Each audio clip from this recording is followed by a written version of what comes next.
안녕하세요. 오늘은 2020년 9월 18일자 화강신문의 오늘의 생각을 읽어보도록 하겠습니다. 일의 즐거움. 칼럼니스트 시인 이상헌님의 오늘의 생각입니다. 누구나 이 세상에 한번 살다 떠나기에 일생이라고 한다. 때문에 주어진 시간을 보물처럼 값지게 사용해야 한다. 일에는 다만 즐겁게 하느냐, 하지 않느냐가 있을 뿐이다. 두각을 나타내는 스포츠 선수들은 다른 선수보다 1시간 일찍 나와 연습을 한다. 연습량과 열정이 정상을 차지하는 것이다. 직장에도 프로가 있고 아마추어가 있다. 프로는 남보다 일찍 출근해 남들이 하루 종일 할 일을 오전에 전부 끝마친다. 그리고 남는 시간에 자기의 능력을 향상시키기 위해 남모르는 노력을 한다. 일자리가 줄어들고 직장 찾기가 가뭄에 콩나듯 해도 자신이 프로가 되면 서로 모셔가려고 줄을 선다. 스포츠를 하든 일을 하든 즐기는 마음으로 해야 한다.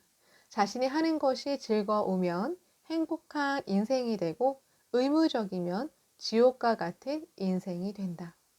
일을 즐기는 사람은 아무리 많은 일이 주어져도 두려워하지 않는다.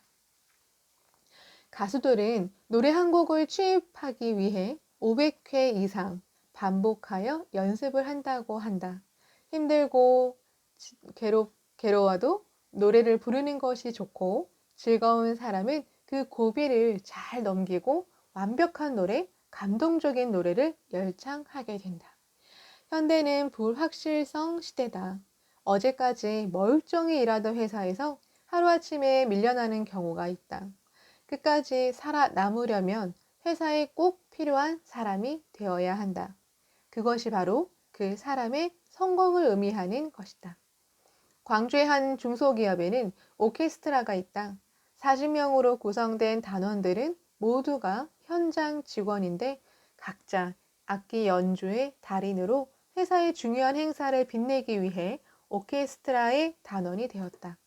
이 오케스트라가 만들어진 다음 생산성이 몰라보게 높아졌고 이 지역의 유명 오케스트라가 되었다. 자신의 일에도 최선을 다하면서 여가 시간을 이용해 악기 연주를 즐겁게 배운 것이 회사의 큰 힘이 된 사례다. 이러한 이들의 열정과 도전 정신이 마침내 회사를 더욱 빛내는 역할을 한 것이다. 한편 이 단원들의 면면을 살펴보면 마술 전문가, 가수 뺨칠 정도로 노래를 잘하는 사람, 시인, 수필가, 요리사 등 저마다의 소질이 뛰어나다. 이렇게 자신을 개발하고 일을 즐기며 최선을 다하는 사람이 바로 회사나 조직에서 꼭 필요한 사람인 것이다.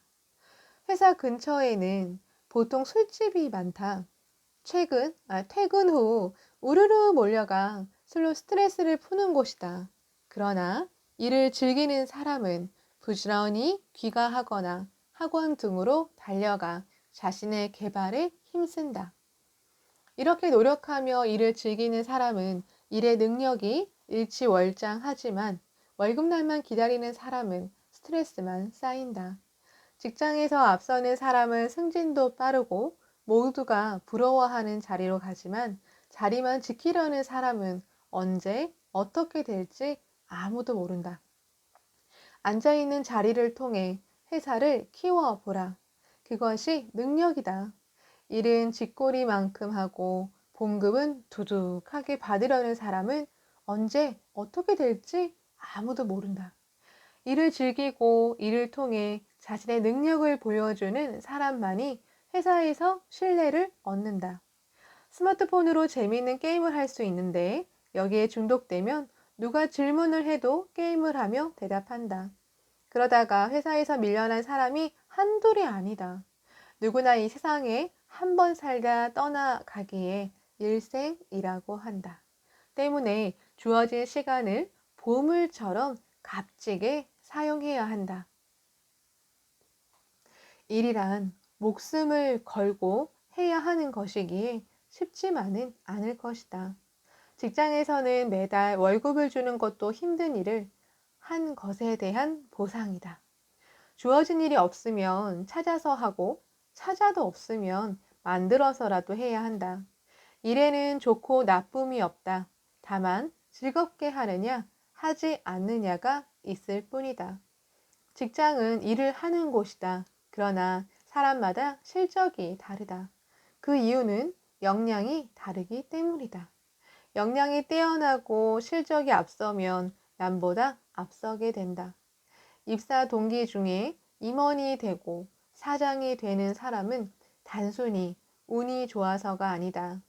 능력은 갈고 닦으면 당연히 좋아진다. 학교에서 공부하는 것은 졸업을 위해서지만 직장에서 공부하는 것은 리더가 되기 위해서다. 날마다 퇴근 후 술에 찌들어 귀가하는 사람은 장래성이 없지 않을까? 직장 생활하는 동안 몇 권의 책을 써보라. 나의 위상이 달라지고 조직의 미래가 달라지는 것은 분명하다. 인물을 취재한 기사들을 읽다 보면 대기업의 사원으로 입사해 임원으로 성장한 사람들의 이야기를 접하게 된다. 그들은 모두가 성실하고 넘치는 열정을 갖고 있다. 물론 열정이 있다고 해서 전부 임원이 되는 것은 아니지만 임원이 된 사람들을 보면 늘 열정이 넘치는 것을 볼 수 있다. 이른 아침 출근, 최선을 다하는 회사 업무, 자기 능력 개발 등 모든 것에 열정과 성실로 임한다. 그렇게 하여 그들은 입사 때의 초심을 잃지 않고 20년, 30년 동안 끊임없는 노력과 도전으로 회사를 발전시킨 공로를 인정받아 임원의 위치에 올라선 것이다. 정화길 작가가 쓴 즐겁게 일하는 사람은 무엇이 다른가라는 책이 있다. 여기에는 돈도 백도 없이 한 회사에서 30년 동안 즐겁게 일을 하여 성공할 수 있었던 저자 이야기가 씌어 있다. 저자는 자신의 비전을 잃지 않고 일에 즐겁게 몰두하여 성공할 수 있었던 방법 2가지를 제시하고 있다. 첫째는 일의 주인이 되어라 이고, 둘째는 디베셜한 사람이 되어라, 즉 차별화된 사람이 되어라 이다. 저자가 말한 대로 자신이 몸담고 있는 회사의 일에 주인 정신을 갖고 임한다면 어찌 즐겁지 아니하겠는가. 그러한 모습에 회사와 상사 그리고 동료들의 신뢰는 점점 쌓여갈 것이고 분명히 승승장구하는 인생이 될 것이다. 감사합니다.